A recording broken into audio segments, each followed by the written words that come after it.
Welcome back to Reliable Sources. I'm Brian Stelter. Access to the president is crucial when you're a White House reporter, and even more so when you're a photographer.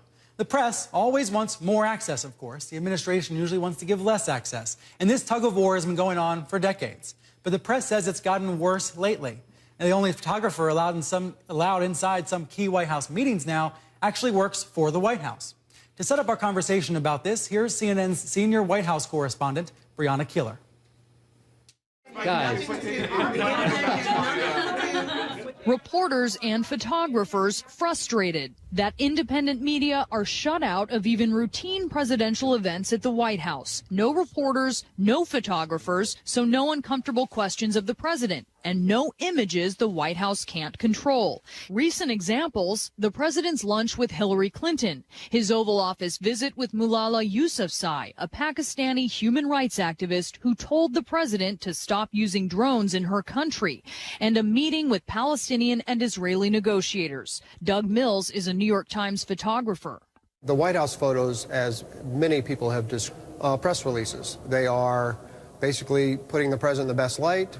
Last month, 37 news organizations, including CNN, sent the White House a letter comparing decisions that shut out the press to, quote, placing a hand over a journalist's camera lens. The restrictions seem at odds with the pledge President Obama made to Americans at the beginning of his presidency. Let me say it as simply as I can. Transparency and the rule of law will be the touchstones of this presidency. So isn't it sort of the problem is that he has set up a standard himself that he's not meeting? What I can tell you, Brianna, is every White House, every president has had meetings that the press didn't cover. I want to work with, and we want to work with the photographers and others to see how we can be more responsive. A sign there may be changes made to get more media access to the president's day-to-day events. Although White House Press Secretary Jay Carney says there will never be agreement between the White House and the press on the appropriate level of access. Brianna Keilar, CNN, the White House. Let's get our panel's take on this. Joining me here in the studio, Amy Holmes, the anchor of The Hot List on Glenn Beck's TheBlaze.com, Peter Hamby, CNN national political reporter, and Christina Bellantoni, the political editor for the PBS NewsHour and the soon-to-be editor-in-chief of Roll Call beginning next month. Christina, congratulations on that, by the way.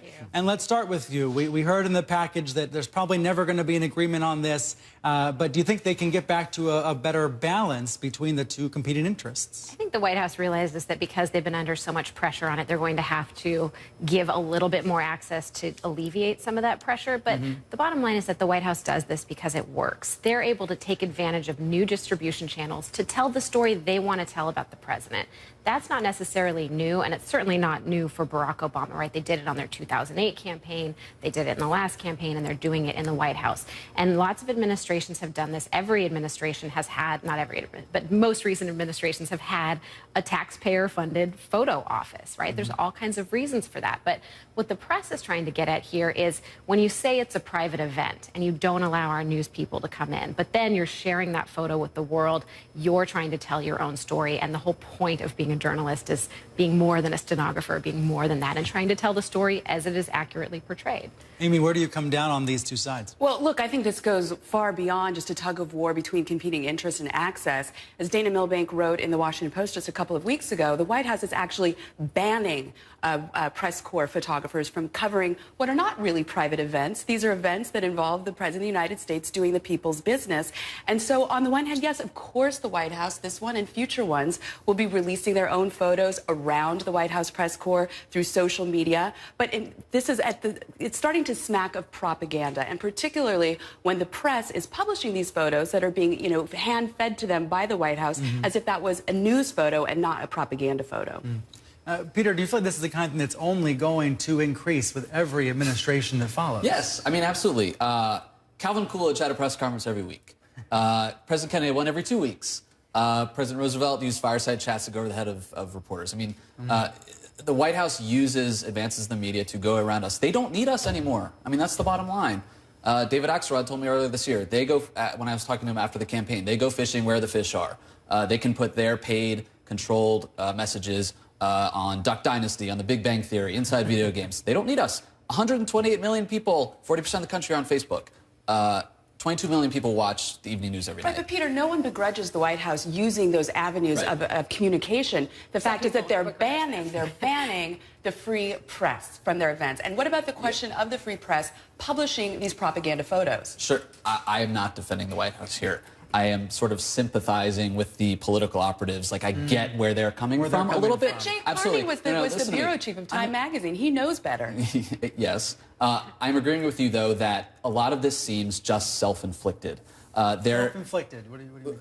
Why not let a pool photographer into an event where, like you said, the president's doing the people's business for 30 seconds to get a pool spray? I mean, we're talking about this on national television right now. And the White House always derides process journalism. You guys are focusing on process. This is them stepping in it. We're talking about it right now. So just let us in there, take a few pictures, and that's it. This isn't a big deal. And part of the dust up this week, I mean, this has been going on for a long time. I mean, really from the very first day of the administration, don't forget when Chief Justice John Roberts botched the oath of office, and then they had a private swearing-in ceremony. They had a still photographer in there, not from the news organizations. They put that out there. So this has been an ongoing trend. This week, from the administration who promised to be the most transparent in U.S. history. Air Force One. I have a feeling no president will ever promise that again, because it's been used against him for years. All kinds of that. So George W. Bush comes back and chats with the press off the record. There's photos of that. I mean, a lot of my friends posted photos of that on Facebook, but they weren't allowed in that front cabin to see the images of,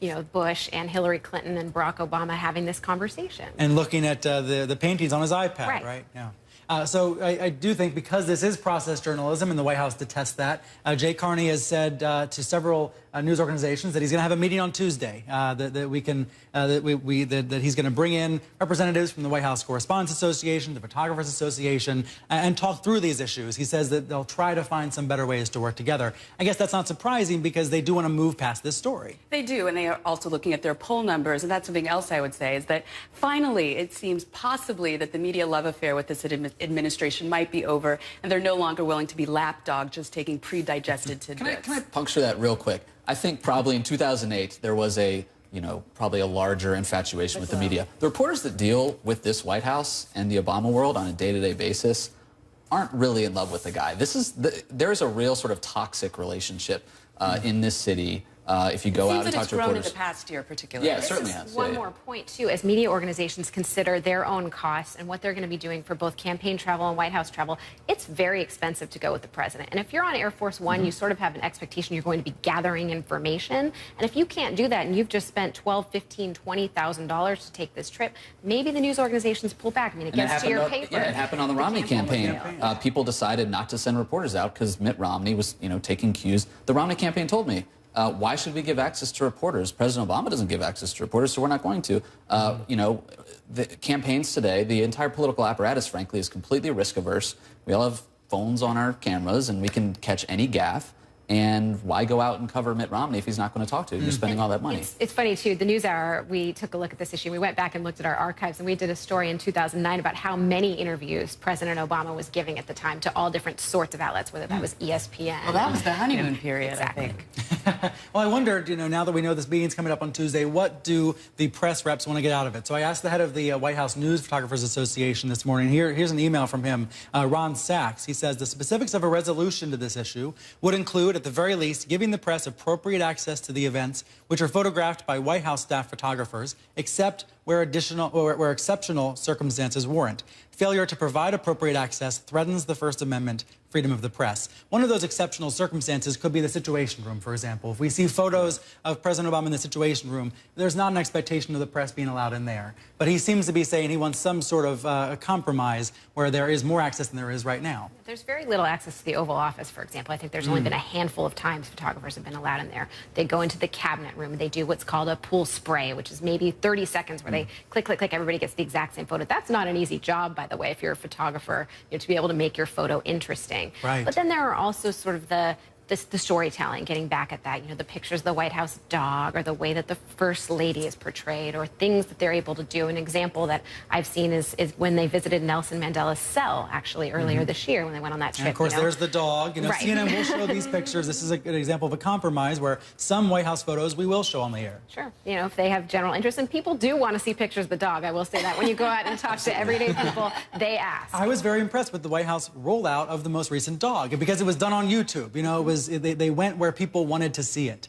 As opposed to some other way. One other topic before we go to the break, and that, of course, is also involving photographs. It's the famous selfie that we saw in South Africa. I was very resistant to cover this, I have to admit, and then I saw a tweet from a viewer who argued why it was worth bringing up. Here's what the person wrote. They said, especially for reliable sources, the more obvious media coverage angle is the sexism and the objectification of the Prime Minister in the photo. We saw the covers of the New York Post and the New York Daily News this week talking about President Obama flirting with the Prime Minister. Did you think this had any sexist overtones? Did this feel like it was inappropriate in some way?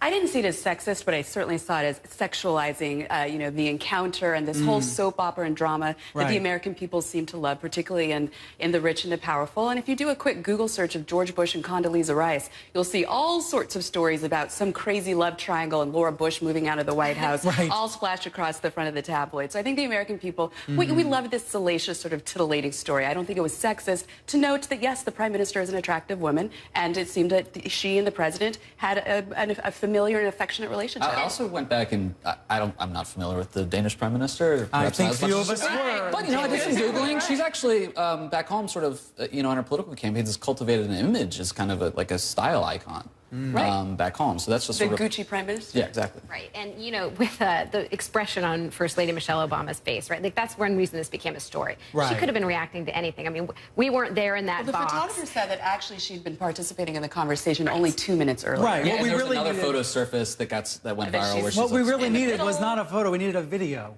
So we could fast forward and rewind and understand the context of the There's situation. also people complain that we focus so much attention on this in the media when, it's the anniversary of the Newtown massacre, or there are other important stories. And look, Nelson Mandela's there is a memorial. lot of coverage of that. But in the end, this didn't affect global policy. This didn't really take anything away from that service whatsoever. There were thousands of people attending that event.